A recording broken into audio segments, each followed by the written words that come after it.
किसान राकेश टिकैत बार बार कहते थे कि हम रोटी को तिजोरी में बंद ना होने देने के। बिल्कुल सही कह रहे हैं। तो ये छोटी सी बात तब लग रही थी, सभी लोगों को मजाक लग रहा था, लेकिन वो रियलिटी थी और वो इंटरनेशनल सिनेरियो के पॉइंट ऑफ व्यू से जो बता रहे थे वही हकीकत है। उसके विरुद्ध अभी यूरोप में किसानों ने धरना दिया, वहाँ बहुत बड़ा प्रदर्शन हुआ जिसके सामने यूरोपियन यूनियन को झुकना पड़ा। उसके अलावा हमारे पड़ोसी मुल्क सरहद पार में भी इसी तरीके के तीनों बिल आए थे। अगर इसके पीछे कोई अंतर्राष्ट्रीय साजिश नहीं है, इन बिलों के पीछे, जमीनों को पूंजीपतियों को बेचने के पीछे, खेती का कॉरपोरेटकरण करने के पीछे, तो फिर ऐसा क्यों है कि सभी सरकारें, यूरोप की सरकारें, पाकिस्तान की सरकार है, भारत की सरकार है और श्रीलंका तो कर चुका है, ये एक जैसे ही बिल क्यों लेकर आ रहे हैं?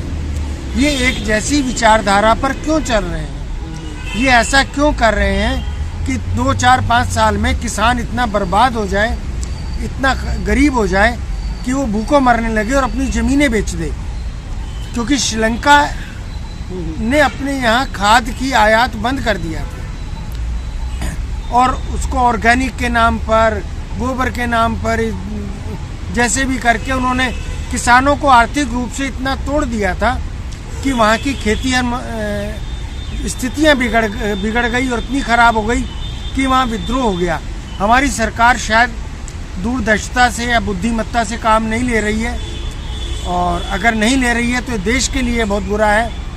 और याद रखना, हम जमीन को पवन गुरु पानी पिता माता तरत महत दिवस राज तो है दाई दाया खेले सगल जुगत।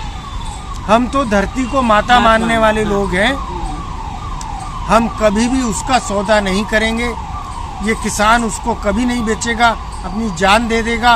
और कुर्बानियाँ देना तो हमारे पीढ़ियों ने सीखा है, पीढ़ी दर पीढ़ी से हम यही तो करते आए हैं। पवार साहब, आपने बहुत अच्छी जानकारी दी अंतर्राष्ट्रीय स्तर पे और उसको राष्ट्रीय स्तर से जोड़ते हुए। मैं आपको एक बात याद दिलाना चाहूँ, आपको पता ही होगा, जब देश आज़ाद हुआ था तो हम लोगों के पास 82% ग्रामीण क्षेत्र था, 82% में खेती होती थी। और आज स्थिति ये है कि हम लोगों का, जिसे कहते थे हमारे 90% जनता हमारी गांव में रहती है, हम ग्रामीण प्रधान देश थे, और आज हम लोगों का 60-65% के आसपास ग्रामीण क्षेत्र रह गया है।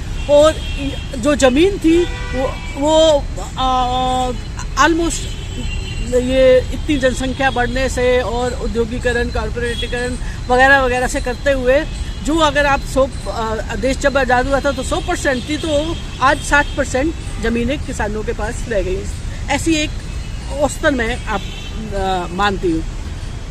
अब जब इतनी खेती के लिए ज़मीन कम हो रही हैं और हमारी जनसंख्या बढ़ रही है, ऐसे में 140 करोड़ और फिर उस 60% जनता ग्रामीण जो खेती बाड़ी पे निर्भर करती है और जो हमारे लिए अनुप जाती है, क्या और जनसंख्या बढ़ेगी और ज़मीन कम होगी, क्या हमारे देश में महंगाई नहीं बढ़ेगी या अन्न का अकाल नहीं आएगा, अन्न कम नहीं होगा? एक स्थिति ये कभी हुआ करती थी कि हम विदेशों में, आज भी ऐसी बहुत सारी खाद्य पदार्थ हम लोग दूसरे देशों को देते हैं, बेचते हैं, और हम लोग बहुत सारा हमारे विदेशी मुद्रा आती है। लेकिन जब आपका अन्न का हम दूसरे देशों को बेचना बंद कर देंगे, विदेशी मुद्रा भी नहीं आएगी, हम लोगों को भी कमी होगी।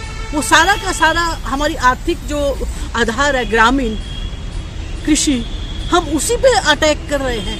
आज देखिए अच्छी फसलें नहीं रही, अभी कितनी सारी तो आपको क्या लगता है कि ऐसी स्थितियों में किसानों पे हमला, ग्रामीण करना और महंगाई बढ़ना, ये सब एक दूसरे से जुड़े हुए नहीं है क्या? हमारे गांव में कहावत है कि जाट का 100 बीघा, सैनी का 9 बीघा और माली का 2 बीघा बराबर की कमाई देता है।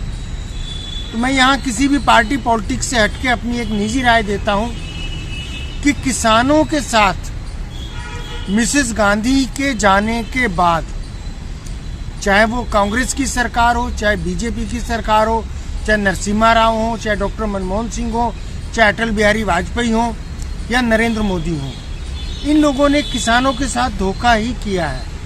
अगर आज हमारे पास 60% खेती की ज़मीन बाकी रह गई है और ये भी रह जाए और ईमानदारी से सरकारें धोखा ना करें, किसानों का साथ दें, तो मैडम ये भी इतनी ज़मीन है कि हम अपने साथ इतने ही लोगों को और खिला सकते हैं, हम इससे इतनी ही आमदनी और कर सकते हैं।